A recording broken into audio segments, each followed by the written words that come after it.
continue notre tournée des concessionnaires automobiles de la région de Saint-Jérôme dans le cadre de l'événement Autobuzz. On est aujourd'hui chez L'Éveillé Ford, près de Saint-Jérôme, et on vous parle d'un modèle très populaire dans les véhicules électriques dans la compagnie Ford. C'est le modèle Mustang Mach-E.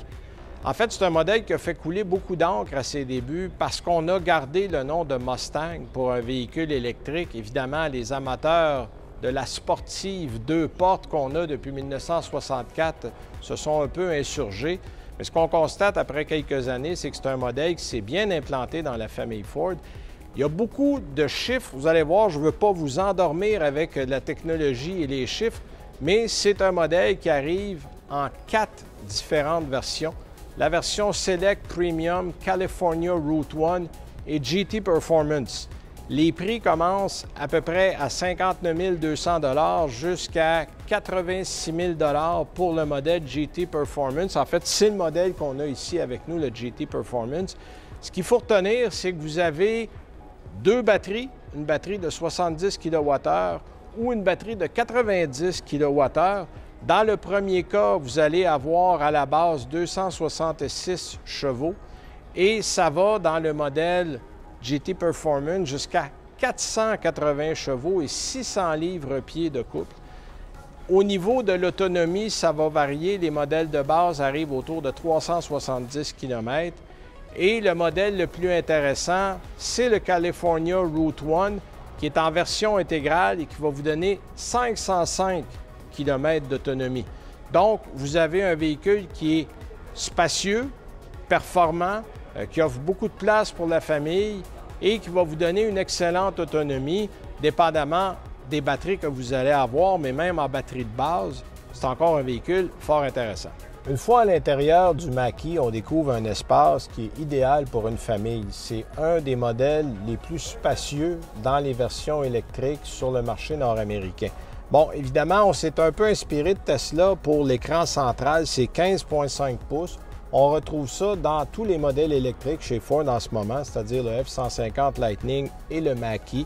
Vous avez un bouton pour le volume qui reste le seul bouton, mais qui est très bien placé, facile à utiliser aussi. Là, on est dans la version GT Performance qui est résolument sportive. On le voit avec l'aluminium brossé, avec la finition.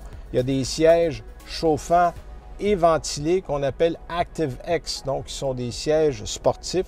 J'aime beaucoup le toit, en fait, le ciel de toit en verre. Ça ne s'ouvre pas, mais c'est un toit qui est vraiment de l'avant à l'arrière. Ça jette beaucoup de lumière dans le véhicule. Bon, on dit que c'est un 5 places. C'est un 4 places idéalement, mais comme il y a un plancher plat, il y a une place au milieu derrière qui peut convenir, disons, à une plus petite personne. On a également à peu près tout l'équipement parce que c'est le GT Performance, donc c'est le plus cher, le mieux équipé. On a un bon espace de chargement aussi et beaucoup de petits rangements. J'aime ça ici pour les lunettes fumées. On a des vides-poches qui sont très grands. On peut mettre des bouteilles, on peut mettre des petites choses personnelles. Et dessous ici, on a une console centrale avec un bon espace également. Et on a plusieurs caractéristiques comme, bon, Android Auto, Apple CarPlay. On a un chargeur sans fil qui est aussi très pratique. Et on peut opérer tout le système d'infodivertissement sans avoir besoin de fil. Ça aussi, c'est une caractéristique intéressante. En terminant, à quoi est-ce qu'on pourrait comparer un modèle comme le Ford Mustang Mach-E? Le premier qui vient en tête, c'est probablement le modèle Y du côté de Tesla. C'est d'ailleurs le modèle visé par beaucoup de constructeurs parce que c'est celui qui se vend le mieux en ce moment sur le marché. Par contre, il y a une meilleure qualité de finition, une meilleure qualité au niveau de la conduite. Le Mustang Mach-E est plus dynamique. Évidemment, le modèle GT Performance avec des pneus de 20 pouces Pirelli va vous donner de réelles sensations sur la route. C'est un 4 roues motrices. On peut aussi considérer des modèles comme le Ioniq 5, le ID4 du côté de chez Volkswagen, mais qui n'ont pas le même espace et le même environnement de qualité qu'on retrouve dans le Mustang Mach-E.